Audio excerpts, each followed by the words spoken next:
जटाजूटगङ्गोत्तरङ्गैर्विशालं शिवं शङ्करं शम्भुमीशानमीडे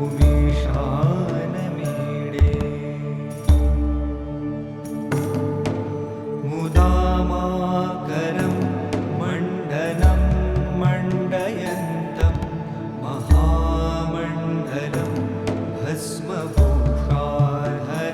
तम् अनादिह पारं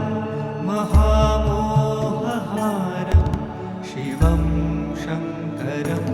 शम्भुमीशानमीडे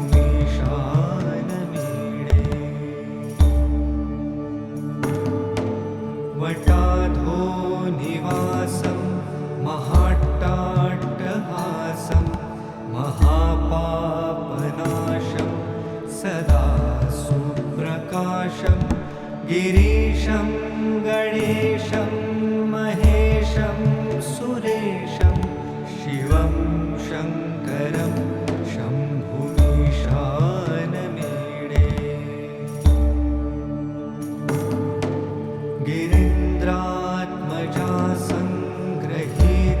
गिरीन्द्रात्मजासङ्गृहीतार्हदेहं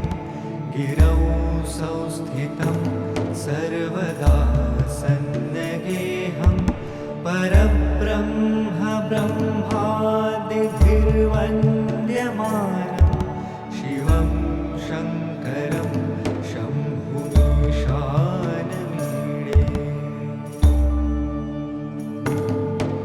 कपालं त्रिशूलं कराभ्यां दधानं पदाम्भोजनं रायकामं ददानं बलिवर्दयानं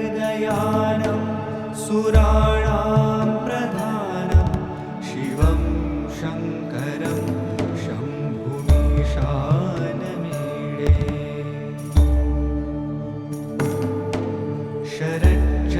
शरच्चन्द्रगात्रं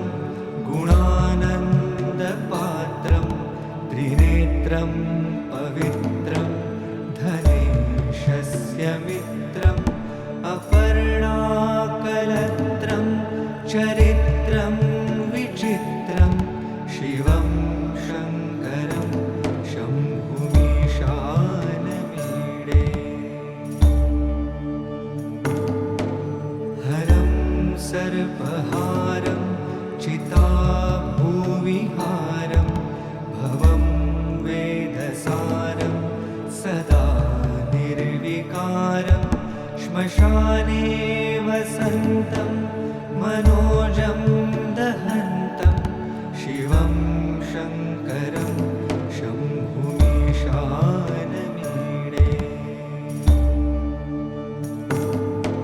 स्तवं यः प्रभाते नरः शूलपाणि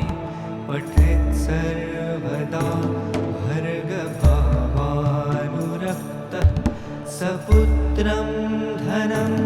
धान्यमित्रं कलत्रं विचित्रं समासा